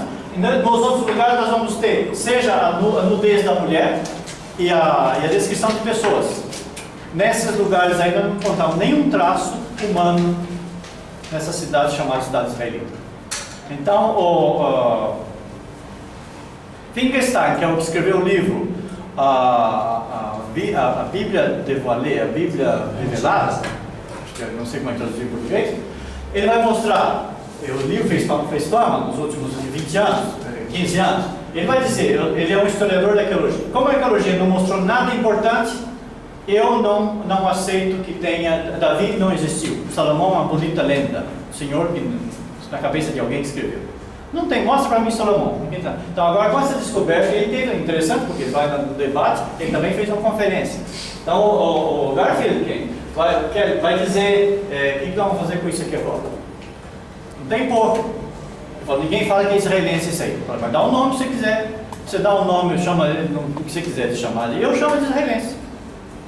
Mas você não pode dizer que antropologicamente não tem uma diferença no comportamento das pessoas. Esse comportamento diferente é consonante à Bíblia. Ninguém pode negar isso. Mas isso é novo, está agora, saindo agora. Isso tem em 4 meses. Okay? Não está no texto, não nenhum texto. Se procurar o nome dele, vocês vão encontrar ele falando disso. Colocar isso vocês vão encontrar, ok? Mas fora disso, vocês não vão ter. Vai demorar uns 50 anos para chegar na teologia. Não tem, demora. Tá? Para mim foi difícil, está sendo difícil essa compreensão aí. Não ficou claro para mim. Onde que... Essa discussão porque o indivíduo, tem um indivíduo que é o minimalista. Ele só aceita que a Bíblia tem razão se você mostrar um dado arqueológico. Como não tinha quase praticamente nada, por exemplo, a casa Beit David, quando apareceu Beit David, lá no Ostrakon de Dan, ele vai dizer, Beit David simplesmente é um senhor chamado Davi. Um senhor chamado Davi no sul. Não tem mais, acabou o assunto aí. Aí quando o indivíduo vai dizer, nós não encontramos nem carne de porco nessa religião, não encontramos nem estátua nem nada. O indivíduo vai dizer, ele perguntou para ele, na conferência, o que você explica agora? Tem verdade isso aqui? Não tem? Ele falou assim, mas isso aqui não diz o fato de não comer carne de porco, não quer dizer que você é israelense. Um outro grupo tinha um comportamento estranho, diferente do outro, no século XI. Isso não prova nada que seja da turma de Davi. E realmente não está escrito nesse lugar aqui, está escrito Davi. Ao que nós estamos analisando que a Bíblia fala desse comportamento, nós achamos uma cidade que mantém esse comportamento. Então há uma correspondência, não tem jeito de negar, ok? Ok, vamos mais uma E ele discussão. mudou. Ele mudou a postura Não dele. mudou não. O Finkelstein? Não, mudou não. Esse é o senhor Karl Finken, professor da Universidade Hebraica. O que é interessante é isso aqui, ele descobriu isso aqui, não dá tempo de fazer um trabalho. Ele fez um trabalho enorme atualmente com isso aqui. Esse é uma box desse tamanho, assim, uma caixa, que cerâmico. É curioso aqui, ela é construída numa forma de um templo, ela não tem estátua, ela não tem desenho humano nem nada, ela tem portas que fecham progressivamente, tem 3 batentes internos. Primeiro, segundo, terceiro. Então ela fecha, tem uma perspectiva de fechar, um cone que fecha, ok? Nas três dimensões, em cima, embaixo dos dois lados. Ela acabou explicando, tem um texto chamado, em português chama triglifos, ok?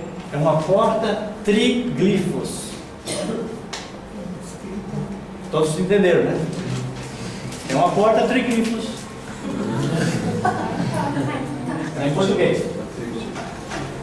Na Bíblia, no primeiro livro dos Reis, quando a gente ler o primeiro livro dos Reis, capítulo 7, tem duas palavras que nunca nós traduzimos essas palavras.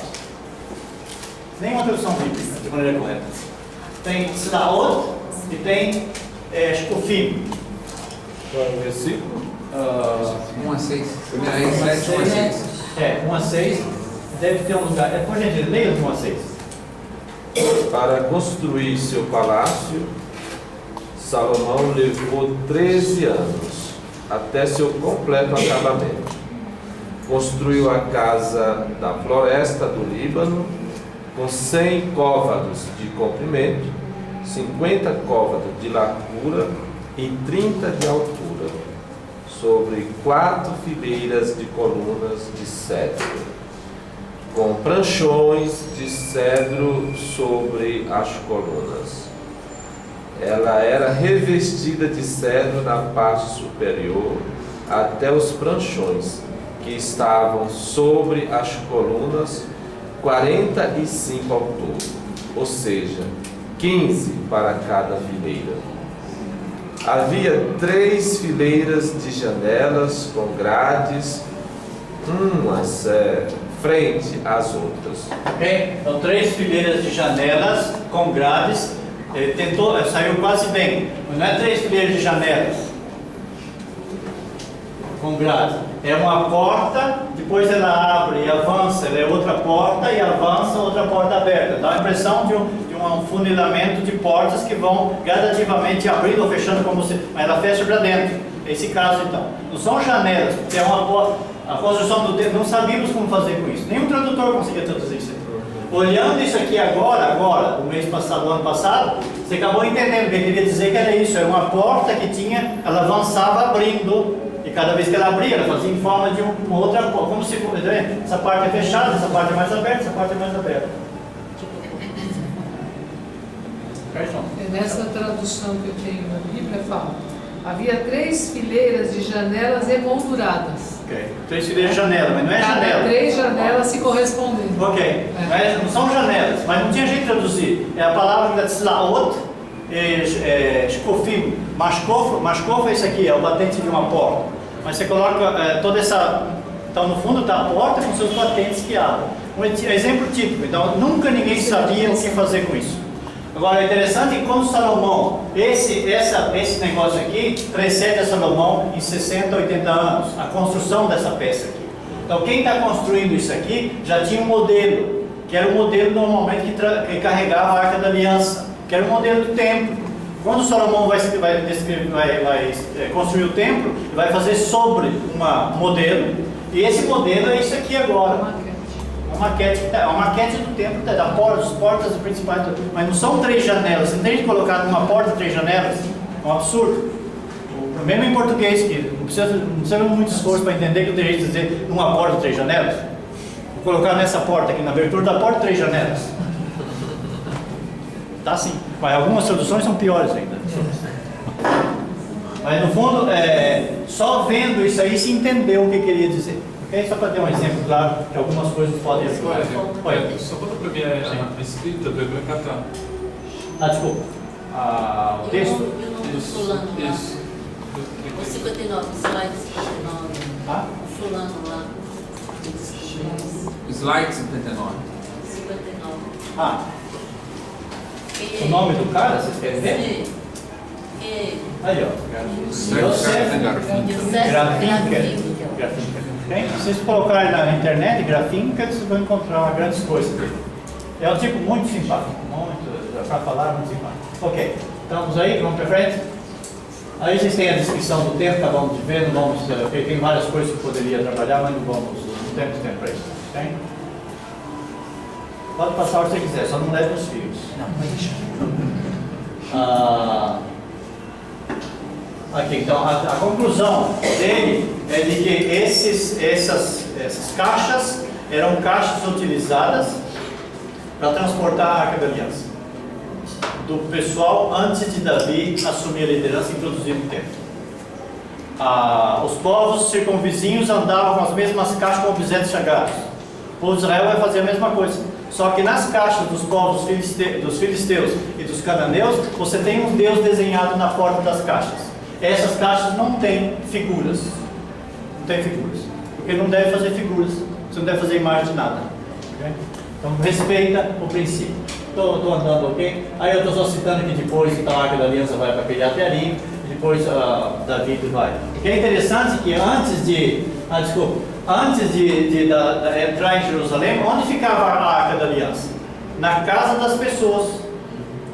Ou eles estavam no deserto, depois do deserto andava de casa em casa. A arca não tinha um templo. Foi Salomão que construiu um lugar para colocar a arca e depois ela desaparece. Mas até construir o templo, a arca andava nas casas. Olha, nesse descoberto, onde eles vão descobrir essas caixas? Nas casas. Ela não está num templo no meio da cidade. Nas casas de habitação normal, na entrada daqueles quartos que eu mostrei antes, ali dentro você encontrar essas caixas. Mas a caixa que cabia efetivamente a Arca da Aliança era gigante. Então. Não, a Arca da Aliança não era gigante. A Arca da Aliança era um símbolo pequeno, uma pequena pedra escrito o texto só. Não tinha arca da Aliança. Aquela arca com os dois querubins. Aquela é Hollywood.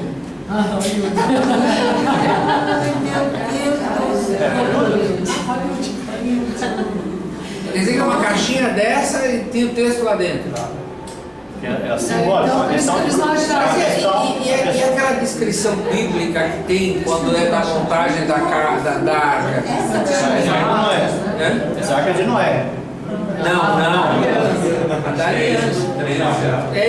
No Êxodo tem como ela vai ser feita, com tantos côvados e de revestida em ouro. Essa é uma projeção posterior. Essa é uma projeção posterior do templo. Quando você tem um templo, você vai embelezar a grandeza do templo. Naquela época a arca era só essa caixinha. A arca era um dado sagrado que acompanhava o povo. Esse dado sagrado era portável. Você vai para um negócio desse carregar, vai imaginar um quarto desse andando pelo deserto, andando de casa em casa. Então tem que ser, como é que chama? Razoável. Razoável. A Bíblia não deve ser entendida daquilo que nós não podemos entender. Ela foi dada só no tamanho que a gente pode entender. Não vai transportar uma coisa que não pode transportar. Foi construída uma coisa que podia se transportar comodamente. Agora é claro que na hora de descrever você tem que fazer a coisa mais bonita do mundo. Você não matava um boi, matava 700 bois num dia só. Matar 700 bois, é um exagero matar 700 bois num lugar que não tem lugar para contar 30 bois. Porque o nosso Deus tem que receber o máximo possível. Essa é uma linguagem bíblica, é verdadeira. Linguagem teológica é verdadeira, linguagem histórica não necessariamente. 40 dias sem comer. 40 dias sem comer. Bem, vamos lá? Mais aquela, vocês têm um exemplo de uma outra que encontraram ali também, que é o mesmo estilo, um pouco mais rudimentar na construção. Um pequeno espaço, um pequeno altar onde ela era colocada normalmente, então você também dentro da casa, encontraram dentro dos quartos. E saltamos então. Aqui voltamos para Jerusalém. Então deixamos a ideia de Davi com um espaço que mostra uma cultura que precede os dias correspondentes a Saul e Davi. Uma região que Davi está tomando força como líder. E depois ele vai assumir a liderança total quando ele chega em Jerusalém. E aí então ele vai construir a soberania deles. Né? Okay? Essas coisas se encontram agora, ok? Recentemente. Esse eu estou tentando mostrar. Eu volto então ao que nós queríamos falar. Voltamos de novo à região do palácio. Salomão que vai construir seu palácio em cima da cidade já existente. Vamos lá rapidamente. Que horas são? 9. 9?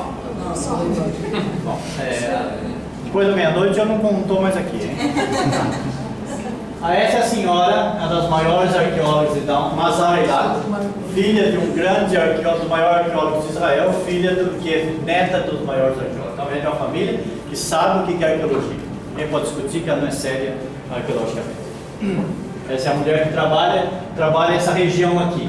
Ela está trabalhando isso aqui já faz uns 20 anos. Toda essa região, agora a descoberta última dela foi abriu 3, 4 meses atrás, essa última aqui. Ela está varrendo esse setor aqui e trabalhando aqui onde está o palácio, chamado Palácio Chão. Tem vários outros arqueólogos da mesma região, eles estão discutindo e apresentando coisas. Estudando sobre tudo, trabalhei. Essa região, eu estou na muralha do templo, começa o templo de Salomão, e que olha na região onde estava o templo, o primeiro templo. Desce então para a cidade de Jerusalém, a Jerusalém bíblica desce por aqui. Então estou na última, aqui está um muro, a muralha do templo atrás, nas minhas costas. Desculpem. Aqui, já foi a escolha com quem o Brasil vai jogar, né? Já. O Rojão não é muito fácil. Agora o pessoal está entendendo, então vai jogar. Aqui, ó, só vamos fixar, veja. Quando se anda nessa região, agora está mais claro, mas quem foi lá até o ano passado, essa região não se podia visitar. Foi fechada há uns 10 anos atrás, justamente por essas questões, mas você olhava aqui, estava coberta com uma, como diria, com uma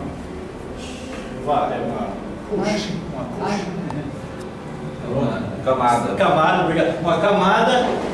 dos asmoneus, uma camada dos asmoneus, isso é, do século II a.C.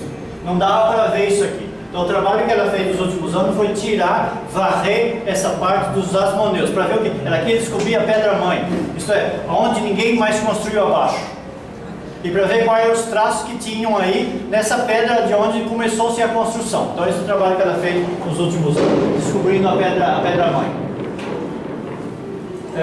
Aqui, ó, ela vai botar em evidência agora. Aqui começa um muro, aqui estava tudo coberto, ela descobriu, limpou tudo que tinha aqui dentro. Aqui tem um marco, possivelmente aqui estaria então a distribuição do primeiro templo, construído então por Salomão, destruído por Nabucodonosor, construído depois sucessivamente por vários outros. Então aqui essa é, diria, a primeira base da construção, saindo do Palácio de Davi e vindo para a região onde é o templo. Okay? Hoje, com meios arqueológicos, hoje nós podemos ver a pedra, que ano que é a pedra, quem trabalhou nessa pedra, como é que se fazia, qual o instrumento que usava para trabalhar a pedra, talhar a pedra, que tipo de instrumento, se sabe que ano que nós estamos. Então isso hoje não é problema mais identificar. Na medida que você descobre a pedra, você já pode saber quem mexeu na pedra.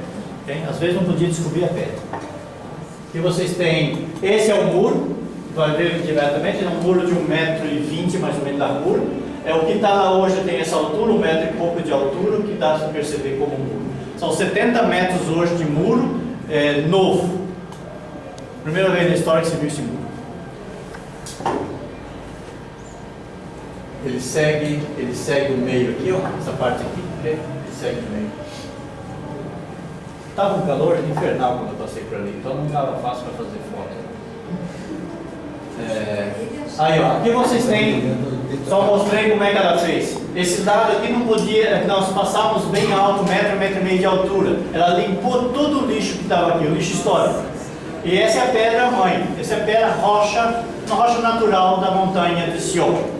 E com alguns traços onde ele vai identificar o que se põe, o que se colocava aqui nesse lugar, o que era feito aqui, que tipo de trabalho era feito em cada. Está varrido, sabe? Não tem nada, não tem uma folhinha mais no chão. Limpou tudo, e estudou todos os traços. Então, o trabalho de formiga demorou aí 2 anos de trabalho, nos últimos ainda depois tem que fazer análise. Aí está a extensão do muro, a gente segue, então 71 metros de muro, aí está o muro de novo. Então esse muro para ela, esse muro você tem tem a citação aqui, Salomão, 1 Reis 3, 1, 9, 15, 11, 27, onde Salomão fala que vai construir um muro de proteção quando ele montou o templo. Então o templo estava lá em cima e ele fez um muro de proteção. Ela vai afirmar, esse é o muro de Salomão. Todos os dados, todos os arqueológicos científicos concorrem para essa afirmação. De novo, o mesmo pedaço do muro. Nesse muro aqui, ó, dentro, aqui ela vai tirar. Aqui estavam 3 grandes jarros enterrados no muro. Então, no período segundo a destruição de Nabucodonosor, as coisas se reverteram, as pedras caíram por cima da outra. O que existia no centurião, no espaço, no pátio da região do templo, alguns dos utensílios que estavam aí acabaram sendo colocados presos no muro. Ela vai tirar esses jarros que estão aí dentro. Então, os jarros são do primeiro templo. A cerâmica, por isso não dá para negar.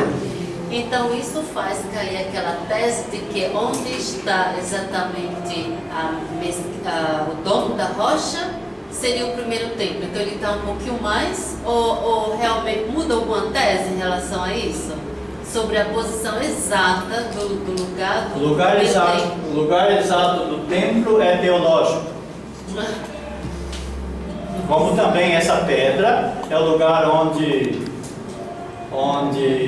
Sacrifício de Isaac, né? Onde Abraão foi para sacrificar o Isaac, foi nessa pedra, mas algumas tradições ainda precedem. A arca de Noé pousou nessa pedra. Então tem tudo nessa pedra. No fundo, a pedra é uma pedra teológica, é a pedra de fundação da história do monoteísmo. Então tudo tem que convergir. Mas então continua, né? Continua lá onde está o domo da rocha. O segundo templo é evidente ali. O primeiro templo não é evidente ali. Ah, tá. Não. O primeiro templo é mais distanciado. Okay. Agora eu volto de novo para aquela casa do Ariel, do nosso amigo Ariel, que estava aqui. Você lembra da casa? Ok? Já vamos terminar aí. Então, não se desespere que já estamos na reta final, ok? Aqui você tem uma noção, não dá para ver bem, a foto a minha está melhor. Aqui em cima tem uma construção. Quando você vai visitar a cidade de Davi, entra por essa construção aqui, desce por a escadaria por aqui, depois pode vir por aqui por baixo para visitar e sobe nessas escadas que estão por aqui, ó. Okay? Mas aqui é uma construção. Quando a mulher, a Kenyon, veio aqui em 1960, não tinha nada aqui em cima, ela parou aqui e ficou contente já com a descoberta. Okay? A Mazar, o que ela vai fazer? Aqui tinha uma construção de entrada, não quis destruir essa construção. O que ela vai fazer? Ela vai trabalhar embaixo da construção. Então ela limpou 1,5 metro, mais ou menos. Não, mais, desculpa. Aqui dentro de pé, aqui embaixo, ok.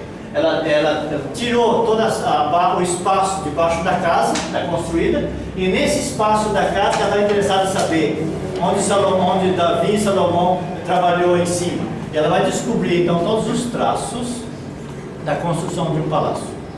E a construção, o primeiro dado dela foi a respeito de uma citação que tem, que evidentemente agora não vou achar, quando o pessoal atacou Davi, e ele, é uma pena, porque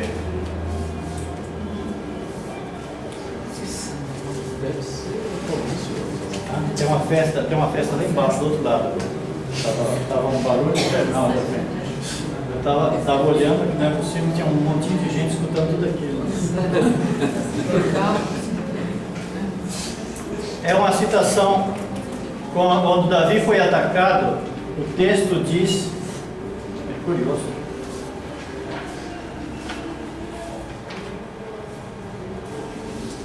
Um segundo. Ele diz que ele desceu na fortaleza.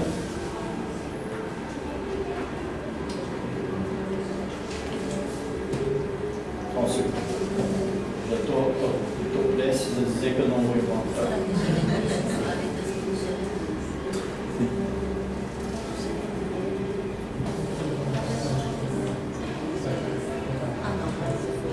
Não está aqui não. Não está aqui no meu. Deveria estar na alguma citação, vamos ver aqui o que está escrito aqui embaixo. Aqui está a citação de Jeremias, caso de Iriel. Aqui. Segundo o livro de Samuel, capítulo 5, 17, diz: os filisteus souberam que Davi tinha sido ungido rei sobre Israel. Todos os filisteus subiram, portanto, à procura de Davi. A saber disso, Davi desceu à fortaleza. E ela se perguntou, a Mazá, o que quer dizer isso que ele desceu à fortaleza? Então, por isso que ela fez, aqui ela sabia que aqui era a fortaleza, já descoberta em 1960. Então ela foi trabalhar aqui em cima, imaginando que aqui em cima estaria alguma coisa que fez com que ele descesse para a fortaleza. Num período normal, ele não tinha necessidade de estar na fortaleza, mas se fosse necessário, ele podia descer em um segundo na fortaleza. Então, quando os filisteus chegaram para atacar a cidade, ele simplesmente desceu aqui, entrou dentro da fortaleza, estava protegido. Mas desceu do seu palácio, então ela vai lá em cima e vai encontrar o bendito palácio. O que ela encontra no palácio? Ela encontra lá uma construção normal de um palácio. Bom, até aí todo mundo pode ter seu palácio, não quer dizer que seja Davi. Mas quando Davi vai construir o palácio dele, ele manda vir o Hiram de Tiro, lá de cima, dos fenícios. Os fenícios eram especialistas, os melhores construtores da época. Ele vai trazer o material que os fenícios usavam para a construção, isto é, o cedro, e compunha, junto com a pedra, a construção de um bonito palácio, que a madeira dava resistência, ao mesmo tempo beleza, uma vez que o palácio estava coberto.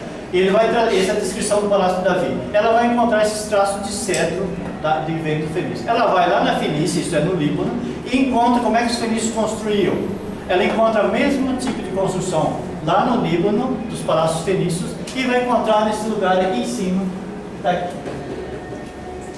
Então ela acaba perseguindo esse Davi que estava lá na cidade, nós encontramos lá no Terebinto. Os textos dizem que ele vai introduzir a arca, ele vai conquistar Jerusalém, transformar Jerusalém em capital. Poderíamos ler todo o texto, mas é muito, ok? Mas todos os textos vão dizer que Davi se torna o rei e Jerusalém se torna a capital do povo de Israel. Vai unificar de Dan a Beersheba a partir de Jerusalém. Ele vai querer construir o templo, mas Deus não deixa, porque Davi não estava muito puro para isso, mas o filho dele sim vai construir o templo, e nós temos então traços do templo. Mas o interessante é descobrir Davi. Então ele acaba descobrindo, esse é o trabalho dela agora, está trabalhando hoje ainda lá nesse lugar, para descobrir mais elementos, mas descobriu então a madeira, que é da mesmo tipo de correspondência. Descobriu, mas isso é uma coisa mais posterior, nessa região atrás aqui tem a famosa cisterna de onde foi jogado Jeremias no capítulo 36 e 37, foi jogado ali, quando Nabucodonosor chegou, Jeremias foi jogado em uma cisterna, e vai encontrar justamente nessa região do palácio, e usou isso aí como cisterna.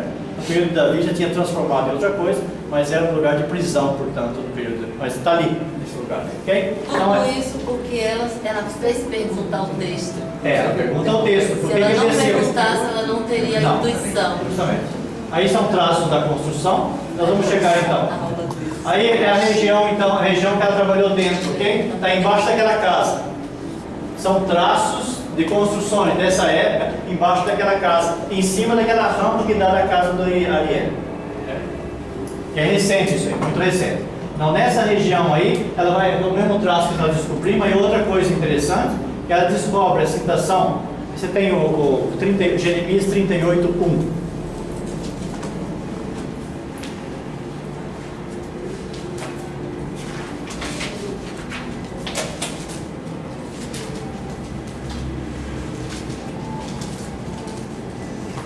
Jeremias 38:1.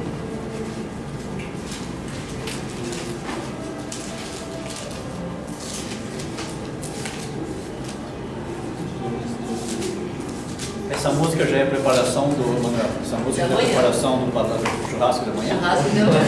Estarei bem, né? 38, né? Por gentileza, são nomes dos caras.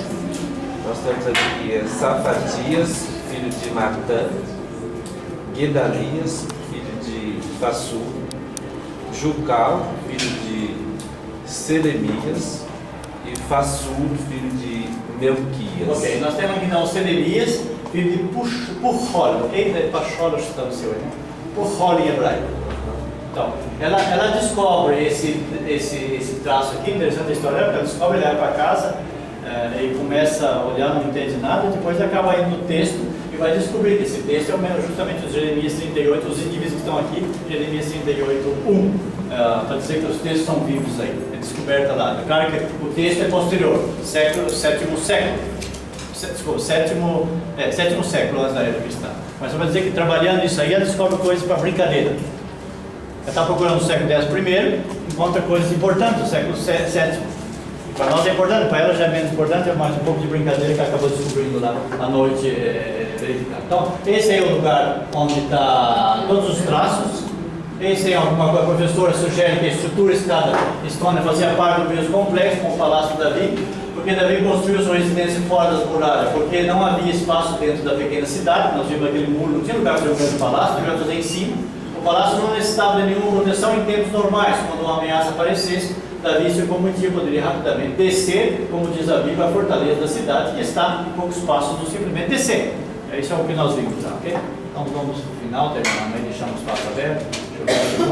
Aí volta a mesma casa, então que dá sustentação. Isso era a cidade, terminava aqui. Davi chega nesse local até construir o palácio dele, certamente se habitou, morou em algum lugar desse daqui, mas uma vez que se sentiu tranquilo e estava governando tudo, ele não tinha mais medo, o país de norte a sul era dele. Então ele vai construir tranquilamente no espaço livre lá em cima um bonito palácio. E é de lá que ele, inclusive, é de lá que ele vai ver Beersheba quando está tomando banho embaixo nas piscinas, nas fontes de Gihon. Ela estava lá embaixo, fazer o que tinha que olhar. Então aqui vocês têm de maneira esquematizada hoje a cidade. Veja como é pequena a cidade de Davi. Cidade de Davi cidade de Davi, uma cidade bíblica. É só isso. Então tudo que nós imaginarmos até o período profético, final do período profético, nós estamos imaginando só essa cidade aqui e termina com o templo mais ou menos aqui. Na destruição de Nabucodonosor, vamos continuar um segundo tempo mais. Okay? O que nós temos hoje é um período de Jesus. Esse que vocês estão vendo aí, a esplanada do período de Jesus. Okay? Mas no período bíblico é isso aqui. Quando nós cantamos no Salmo, nós estamos cantando essa Jerusalém aqui, que termina na piscina de Siloé, que é margeada pelo vale do Cedron e o vale do Terupion. Essa é Jerusalém, bíblico. Okay? Terminando só para ter a mesma ideia.